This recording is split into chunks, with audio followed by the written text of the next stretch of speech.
join me in a day in the life on a Friday. So we are homeschooling, but it is a special Friday because we are also building a garage, and then we have company coming that night. So I have a few meals to show you throughout the video.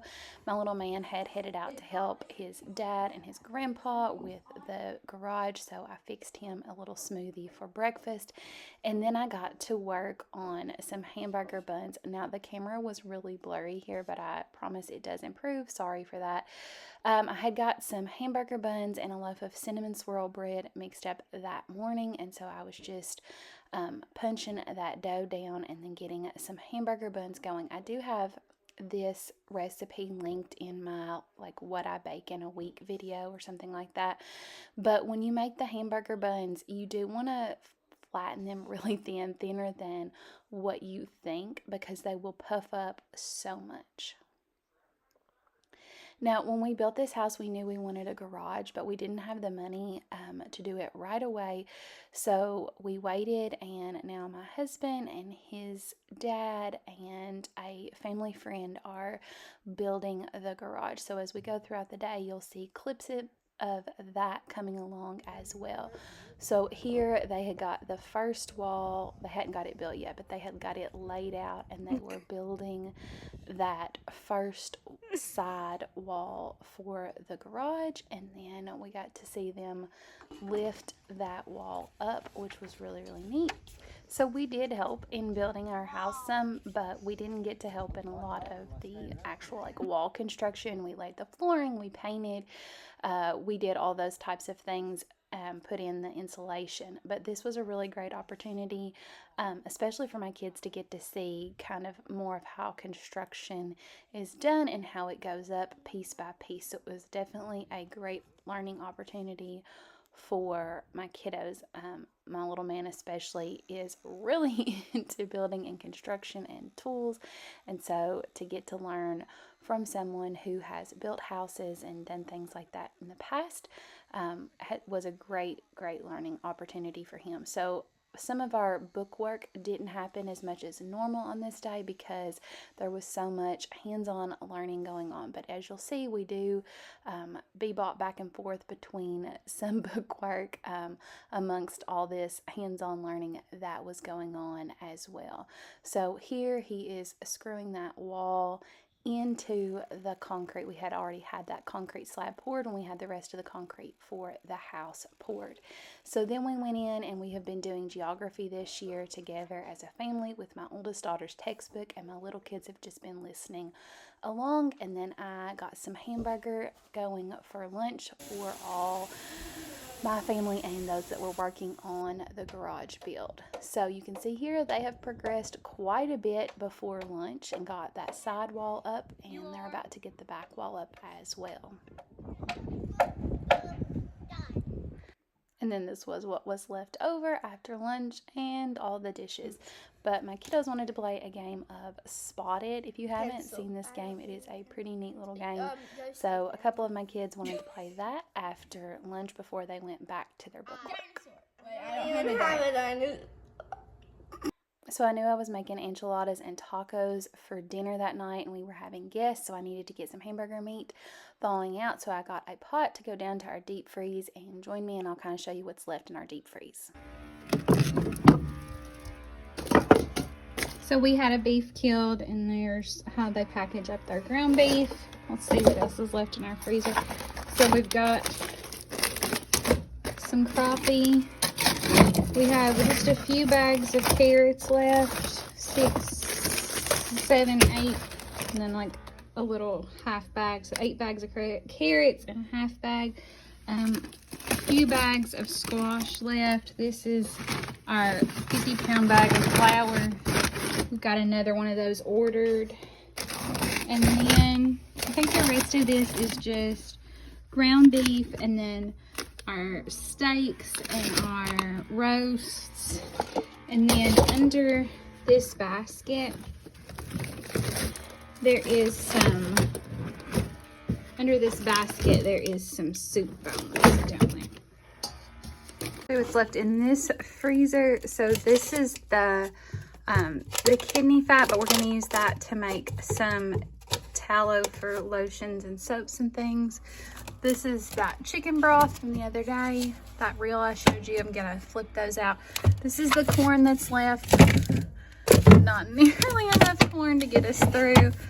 I think my mother-in-law still has some. And then we have a few bags of zucchini left. Maybe I should pull that out and make a zucchini loaf tomorrow. So, is this stuff that the finishing man's supposed to cover? Oh, yeah.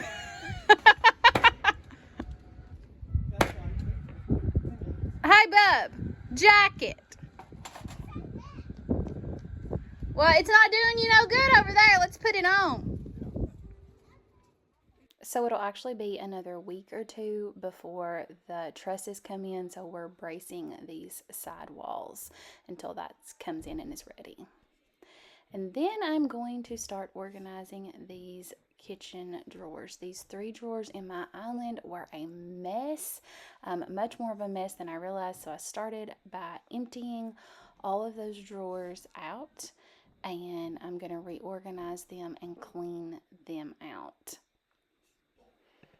So once I got them emptied, I actually just took the attachment to my vacuum and vacuumed those drawers out. I have no idea how they got so nasty. It has not been that long since I did this, I don't feel like, but maybe it has been.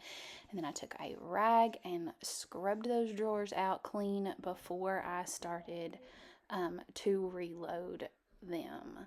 So I got those all wiped out, and then we are going to try to figure out how we're going to reload them. So this is a dish of mason jar, like rings and lids, and I don't reuse them for canning, but I do save several of them because I store a lot of things in mason jars, and I don't want to use up a good lid for just storing stuff. So I'm getting all that stuff resituated. The Ziploc bags actually wouldn't even fit in the box, so I had to take them out of the box, which was a little aggravating. But just figuring out how to get everything back in these drawers without spending money on fancy organizers or things like that, because those things are so expensive. I have a few little dividers and things like that, but nothing too terribly expensive. So just trying to get all that sorted out was quite the task. So I was pretty proud of myself because that first drawer closest to the screen had actually been like a legit junk drawer.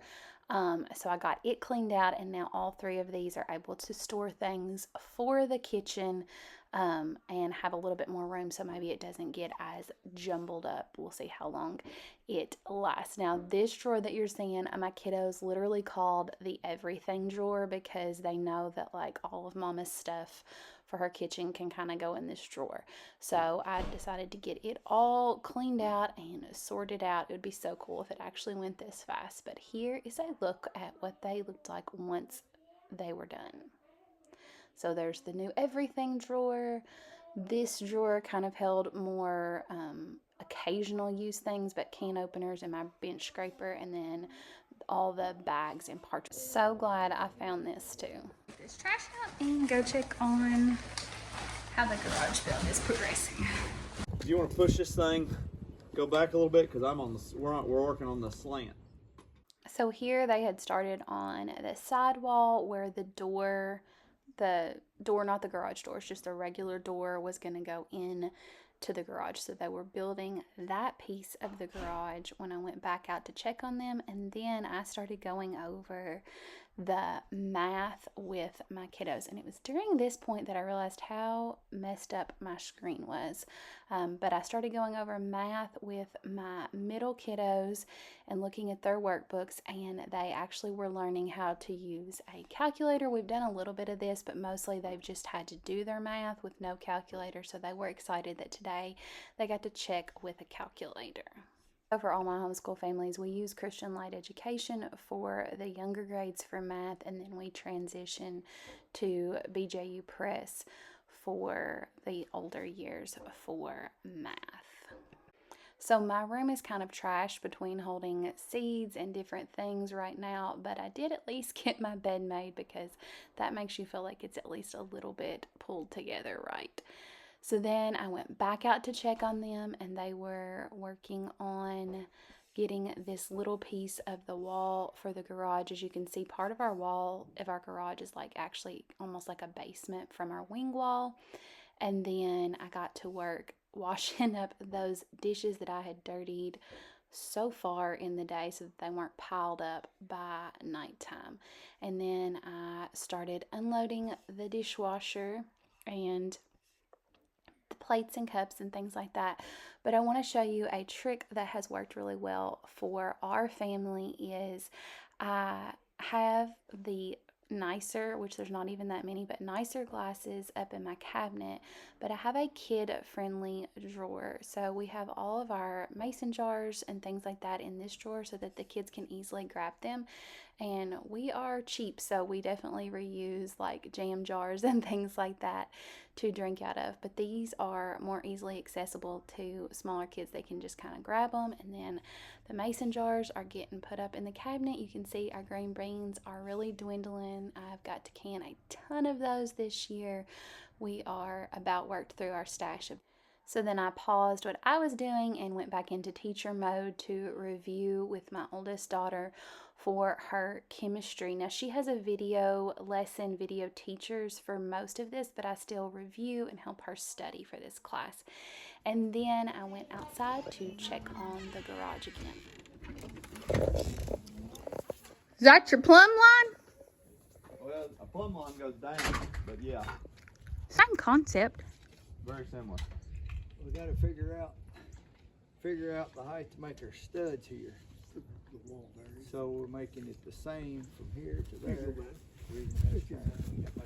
So you'll go to that line. So we had got the dishwasher unloaded and now it's time to reload it again. So I was getting the dishwasher reloaded with what we had dirtied up at lunch, and I got that loaded, and then I went and got my vacuum cleaner and got the floors tidied up a little bit so that I wasn't scrambling at the last minute, because I knew I would need to be cooking at the last minute instead of cleaning. So I got the floors a little bit tidied up. A little man I apron. want to hear the end of that one. A little man apron. You know what makes a good carpenter? What? When he runs out of nails, he's just got some more in his nail apron. I'll tell you what makes a good carpenter: when he had his steaks. That's what Brother Jim told me. All that weightlifting does you so much good, doesn't it? Y'all make so much fun of me.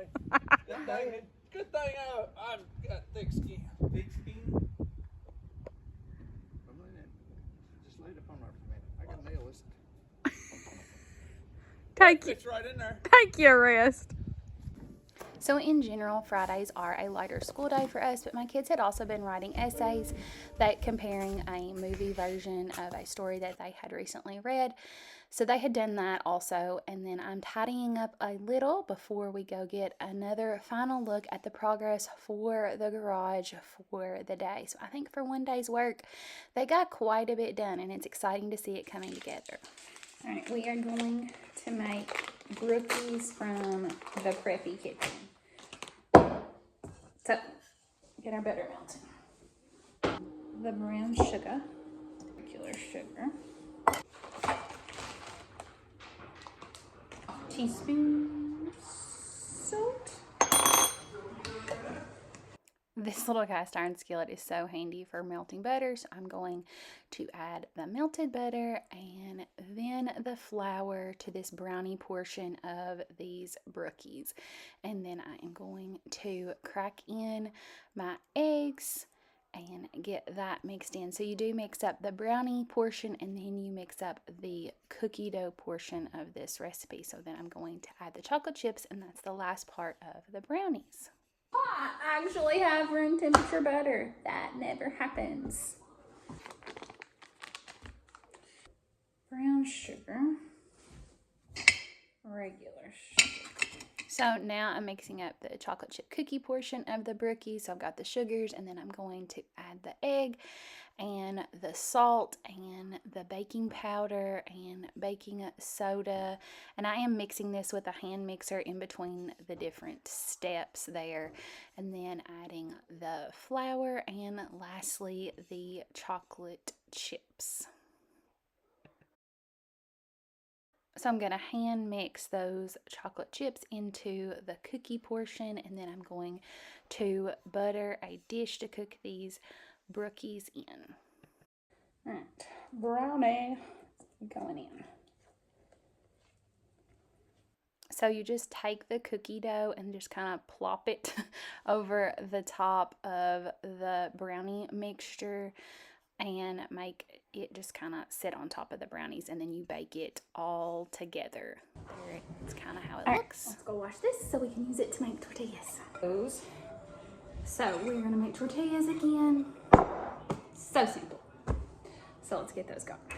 And I upgraded. Did you see? I upgraded to a bigger canister. So this is my tortilla recipe, and I'll have it wrote out below, but I also have it featured in another video that I'll link as well. It is, okay, I gotta order some more of this. It is cheaper for me to order this online and have it shipped to my house than to buy it at my local grocery store. Explain that to me.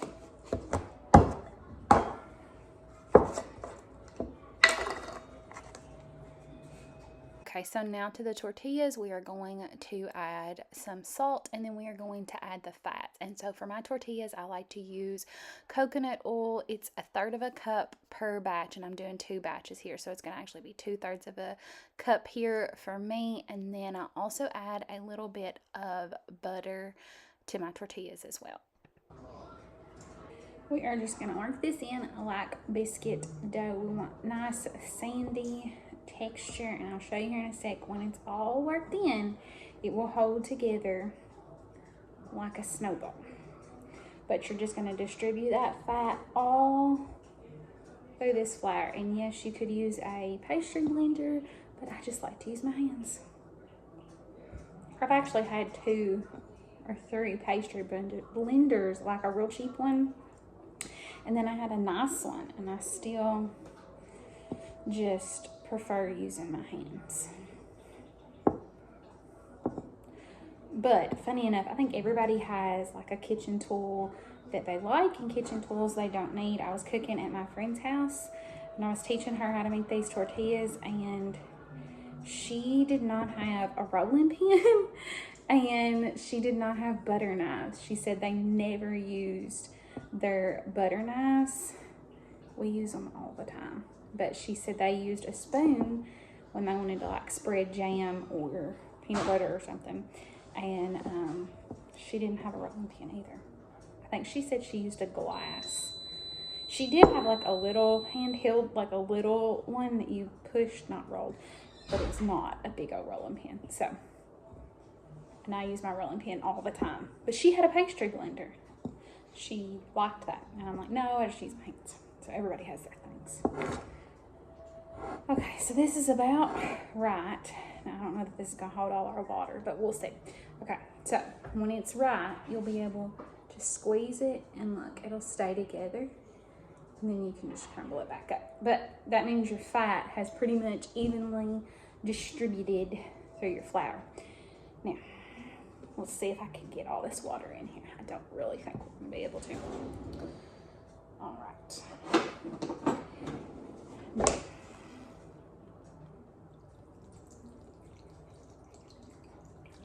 Let's do that. See if we can work the rest in. Stick them in the garbage.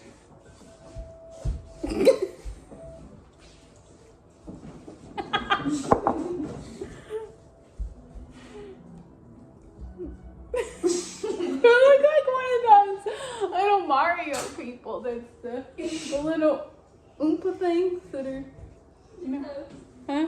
Toad, are they toads? Is that what they're called? They look like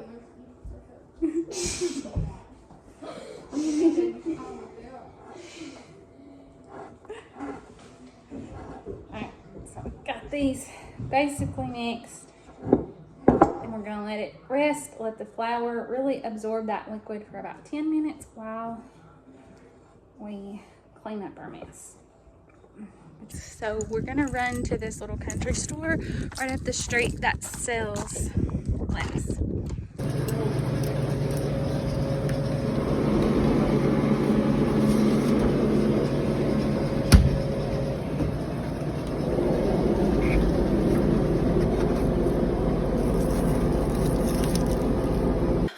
that quick run to the store for the lettuce and milk, I'm going to roll out the tortillas. And so the dough has rested that whole time that I was gone. So it is good to go now. And I just use a rolling pin to roll out the tortillas nice and thin. They are by no means a perfect round circle. It does not affect the taste. And you just cook them really quickly, a few seconds on each side in a hot cast iron skillet. Now I was cooking 1 pan of enchiladas and then 2 pounds of tacos. So 1 pound of meat for enchiladas and then 2 pounds of meat for tacos, and there was some rice going in that skillet. And yes, I have been saving my beef fat like y'all suggested, but I've got enough saved, so this is just getting discarded. And yes, that is canned enchilada sauce. We are going to try canning some this summer probably, but this is what we had for right now. So you mix the enchilada sauce in, and then you mix in some cheese, and then we are going to scoop it in to our tortillas. So there's the cheese going in, and then we're going to start scooping it into the tortillas. And then you roll it up and then pour a little more enchilada sauce on top, and then stick it into the oven just until it's brown on top. All the ingredients are already cooked. But we really do like these enchiladas, but there's a few that don't care for the enchiladas, and I didn't know if all of our company would, so I did some tacos to go with it. And here is what the dinner looked like and what the brookies look like once they came out of the oven. I hope you enjoyed this look inside our day.